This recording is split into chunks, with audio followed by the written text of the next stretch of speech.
আসসালামু আলাইকুম বন্ধুরা, কেমন আছেন সবাই? শুভ সকাল। দেখেন, আমি অত সকাল সকাল উঠলাম, আর আমার ছেলে সারা রাত মুভি দেখার পরে তার অবস্থা দেখেন। এখন দেখছেন, সে নিচে ঘুমায় আর আমি উপরে ঘুমাই। সে নিচে ঘুমায়, তো যে ওইরকমভাবে ঘুমাইবো, মশায় ওরে কামড়াইব, মশার কামড় খাইয়েই ঘুমায়। ঠিক আছে। আর আমি তো ওঠা লাগে, আমার রান্না বান্না করা লাগে, বিভিন্ন কাজ কাম করা লাগে, আমার কাজ আছে।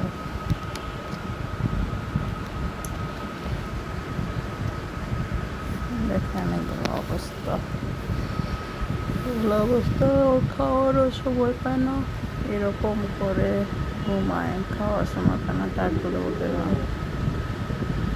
ওর সবসময় ডাকলে ওঠে না। তবে একটু পরে উঠবো, ওটা খায়া তাড়াতাড়ি যাবো অফিসে।